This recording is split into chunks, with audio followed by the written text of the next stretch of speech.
हमारी आज की कहानी है ज़िंदगी के सबक। जितनी बार पढ़ो उतनी बार ज़िंदगी का सबक दी जाती है ये कहानी।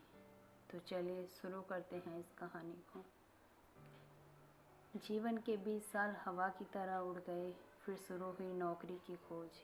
ये नहीं वो, दूर नहीं पास। ऐसा करते करते 2-3 नौकरियां छोड़ते एक तय हुई। थोड़ी स्थिरता की शुरुआत हुई। फिर हाथ आया पहली तनख्वाह का चेक। वह बैंक में जमा हुआ और शुरू हुआ अकाउंट में जमा होने वाले शून्यों का अंतहीन खेल। 2-3 वर्ष और निकल गए।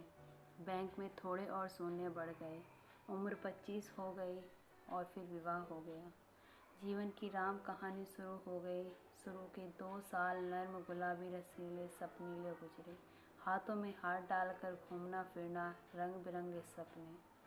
पर ये दिन जल्दी ही उड़ गए और फिर बच्चे के आने की आहट हुई। वर्ष भर में पालना झूलने लगा। अब सारा ध्यान बच्चे पर केंद्रित हो गया। उठना बैठना, खाना पीना, लाड़ दुलार, समय कैसे फटाफट निकल गया पता ही नहीं चला। इस बीच कब मेरा हाथ उसके हाथ से निकल गया, बातें करना घूमना फिरना कब बंद हो गया दोनों को पता ही नहीं चला। बच्चा बड़ा होता गया, वो बच्चे में व्यस्त हो गई, मैं अपने काम में। घर और गाड़ी की किस्त, बच्चे की जिम्मेदारी, शिक्षा और भविष्य की सुविधा, साथ ही बैंक में शून्य बढ़ाने की चिंता। उसने भी अपने आप को काम में पूरी तरह झोंक दिया और मैंने भी। इतने में मैं 35 का हो गया। घर गाड़ी बैंक में शून्य, परिवार सब है, फिर भी कुछ कमी है। पर वो है क्या समझ नहीं आया। उसकी चिड़चिड़ बढ़ती गई, मैं उदासीन होने लगा। इस बीच दिन बीतते गए, समय गुजरता गया, बच्चा बड़ा होता गया। उसका खुद का संसार तैयार होता गया। कब 10वीं आई और चली गई पता ही नहीं चला। तब तक दोनों ही 40-42 के हो गए। बैंक में शून्य बढ़ता ही गया। एक नितांत एकांत क्षण में मुझे वो गुजरे दिन याद आए और मौका देखकर उससे कहा, अरे ज़रा यहाँ आओ, पास बैठो, चलो हाथ में हाथ डालकर कहीं घूम के आते हैं। उसने अजीब नज़रों से मुझे देखा और कहा कि तुम्हें कुछ भी सूझता है? यहाँ ढेर सारा काम पड़ा है, तुम्हें बातों की सूझ रही है। कमर में पल्लू घोंस वो निकल गई। तो फिर आया 45वां साल। आंखों पर चश्मा लग गया, बाल काला रंग छोड़ने लगे, दिमाग में कुछ उलझने शुरू हो गई। बेटा उधर कॉलेज में था, इधर बैंक में शून्य बढ़ रहे थे। देखते ही देखते उसका कॉलेज खत्म हुआ।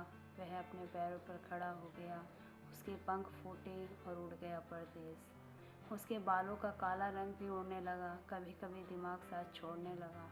उसे चश्मा भी लग गया। मैं खुद बूढ़ा हो गया, वो भी उम्र दराज होने लगी। दोनों 55 से 60 की ओर बढ़ने लगे। बैंक में शून्यों की कोई खबर नहीं। बाहर आने जाने के कार्यक्रम बंद होने लगे। अब तो गोली दवाइयों के दिन और समय निश्चित होने लगे। बच्चे बड़े होंगे तब हम साथ रहेंगे, सोच कर लिया गया घर अब बोझ लगने लगा। बच्चे कब वापस आएंगे, यही सोचते सोचते बाकी के दिन गुजरने लगे। एक दिन यूं ही सोफे पर बैठा ठंडी हवा का आनंद ले रहा था। वो दिया बाती कर रही थी। तभी फ़ोन की घंटी बजी। लपक के फ़ोन उठाया। दूसरी तरफ बेटा था, जिसने कहा कि उसने शादी कर ली और अब परदेश में ही रहेगा। उसने यह भी कहा कि पिताजी आपके बैंक के शून्यों को किसी वृद्धाश्रम में दे देना और आप भी वहीं रह लेना। कुछ और औपचारिक बातें कह कर बेटे ने फ़ोन रख दिया। मैं पुनः सोफे पर आकर बैठ गया। उसकी भी दिया बाती खत्म होने को आई थी।